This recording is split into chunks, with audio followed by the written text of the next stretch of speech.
we also share a really weird background. I studied mechanical engineering.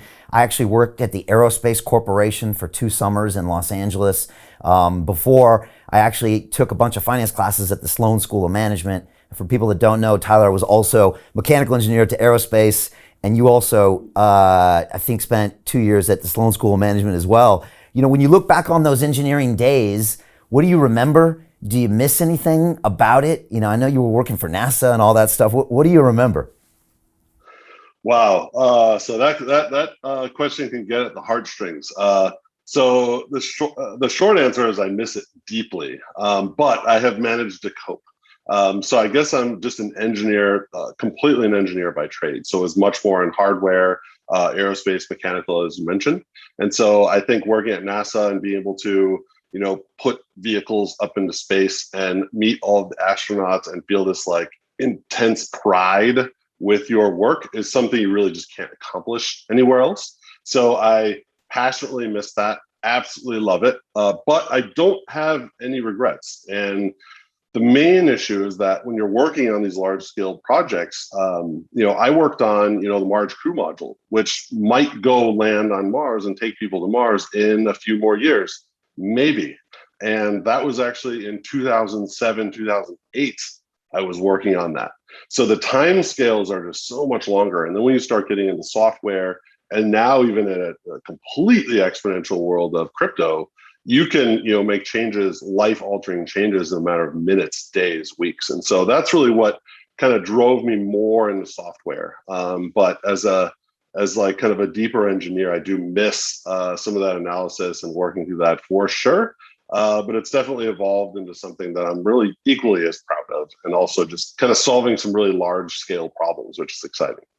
Yeah, you're giving me flashbacks because, when I was at MIT, we had a 4-year degree in mechanical engineering. And one of the big classes it's called 270, where they give you a box of stuff and you have to build these robots that fight each other. It became quite famous. And I worked at Ford Motor Company for a summer. I used to have a 68 Mustang. And when I was at Ford, I was at the plants. I went to the casting plant.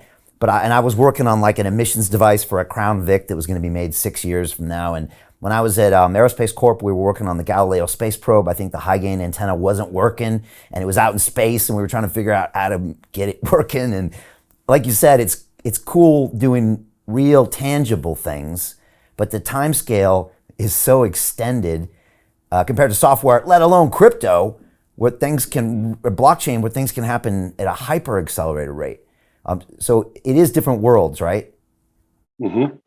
Yeah, very much. But yeah, it's kind of like I said, I treasure and deeply value every minute I spent on the space shuttle program and really wouldn't trade it for anything else. And all the other agencies I got to work through, because it's really this larger web. So it's, Raytheon and Northrop Grumman and Boeing and all the other contractors, the Air Force. I did some other really interesting composite work with them. So it's like getting to see some of this more deeply and be a part of that like bigger mission. I mean, it's tough, right? There's a lot of companies and other corporations that have done well and have great brands, they have great products, and you feel that sense of pride. But man, when you walk into like the secret the security areas, you're badging in, and you're sitting here with like 20 years worth of astronaut photos and the actual hardware, and you're driving up and there's rockets outside, that sense of pride and like, all right, we have to do this, is just like nothing else I've ever felt. And so that was a really, really cool experience.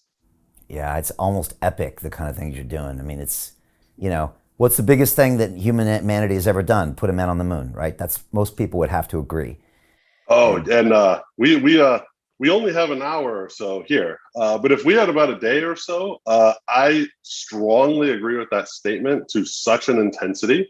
And just for a little bit, maybe for other users or viewers, if you research what the effects of the moon landings, the Apollo program actually influenced, it literally created all of Silicon Valley. So everything we know about where it is, how it got built, all the capital, all the other companies, modern venture firms, most of the most valuable companies in the world, why they all came from, literally stemmed from the space program funding Fairchild Semiconductor. The founders then moved on. It was even validating these MIT engineers coming from Boston that, all you did was go to work for GE. You didn't start your own company. I mean, you're just completely crazy.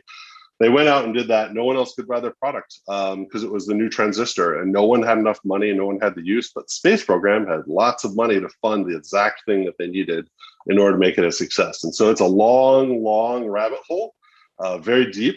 But I strongly believe that, and that it's actually probably the most significant thing we've ever done as part of just humanity. Wow. All right. I'm going to think about that later. I have never actually heard that thesis that the space program then created, that early, like you said, transistor kind of VC vibe that then exploded into the Valley. It's definitely a phenomenon, very geographic and time specific, but I hadn't thought about the space program pushing that. Just think JFK making that speech that one day, right? Just brought everything in motion. Then you want to, and then, yeah, not to go too deep. Then what's even more crazy is that as supportive as JFK was of the entire program, he was actually going to cancel it because it was behind schedule. It was costing more money. It was losing favoritism. So he was, and this is all documented like in Smithsonian, and there's like lots of literature around this. So he was literally going to cancel it. And then when he got assassinated, it was then viewed as like, oh, we now can't cancel this. This is going to become like a motivating, a rallying, like even though it costs a lot more money, the cost actually lessened in the public sphere. So it actually, LBJ then picked this up and then now finished the program when it was actually going to be canceled. So the weird serendipity around how all this comes together is completely insane.